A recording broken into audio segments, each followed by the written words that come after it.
Northern standard of flame. The earth began its tale. Life thrives with each other in the lush rainforest. Horses gallop on the grassland. The earth brims with life. Hot splashes with the thermal energy. Blue algae dance in the water, rhyming with the pulse of earth. Mycelium spread in all directions, weaving a web of life.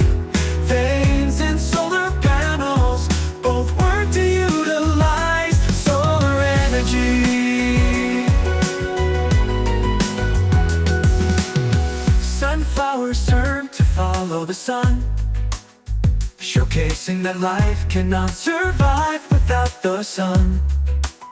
Wings and turbines play the wind's melodic tune.